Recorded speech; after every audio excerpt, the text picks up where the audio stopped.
Welcome to Life Gloss, a beauty podcast for sassy and seasoned women who have lived life and have a drawer full of lip gloss to prove it. We're your hosts, Susan Gerdeman and Hillary Clark-Mina. Join us each Thursday as we discuss life and how it relates to the world of beauty inside and out. Susan. Hillary. You're never going to believe the story that I just remembered. We're getting ready, as you know, for Cheeky Mama, our episode all about blush, all things blush. And it so excited. And it reminded me of the most ridiculous thing that ever happened. This might be my top number one professional, most embarrassing moment. Ooh, tell me. I can't believe I've never told you this. Ooh. So buckle up. All right, okay. I'm ready. Picture this. I'm working with Sephora.com.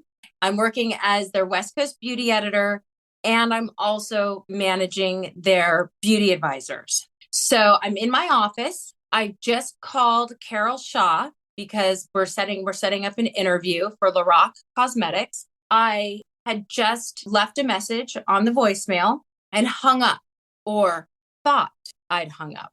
Meanwhile, one of the beauty advisors walks into my office and she has a question about Benetint, benefits, rosebud, liquid, waterproof, transfer resistant, the stain, So cute. Their first product, right? We love it. So the beauty advisor walks in and she has a question about it and I answer it. And I just love this woman. And I said to her, well, you know how Benetint actually started, right? And she said, no, I had no idea. And I said, well, the twins created it for the exotic dancers in San Francisco. And they created it for their nipples so that they could, blush their nipples so that they could be more visible when they were on stage. And then also because it was transfer resistant, they could wear pasties and take them off and they had no problems and la, la, la, la, la. So originally it was a nipple product and we're laughing and giggling about all of this.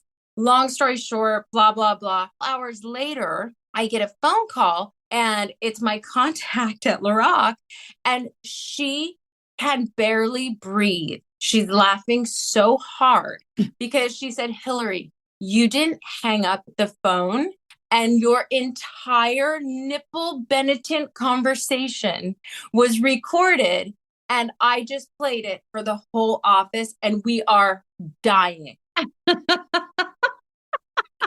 She was like, Carol feels like she needs to come up with a salacious product story like that because naming the lip glosses after celebrities pales in comparison. I mean, I guess Carol probably felt she needed to up her game big time for that. Can you believe it? I love it. All-time embarrassing. But anyway, there's always a story with us, right? Listen, it's not beauty without a little humor. Oh, believe it. Anyway, all of you out there, tune in. Cheeky Mama's coming up tomorrow. Cheeky Mama. We're going to talk about where to put it, where not to put it. There have been all these debates on social media about put it high, put it low. Honey, just put it on and get out the damn door. It's blush. Right. Don't overthink it. Be cheeky, be fun. Cheeky Mama, get it on, get out, look good, feel fresh. End of story. That's it. All right, baby. Stay glossy. See you tomorrow. Stay glossy. See you tomorrow. Make sure you hang up your phone when you finish your combos. Ciao, baby. Ciao. Meanwhile, find Life Gloss on Instagram and TikTok at lifeglasspodcast.com and on our website, lifegloss.com. You just might catch us live on TikTok. You never know. All right, everybody. Susan, stay glossy. Hillary, stay glossy.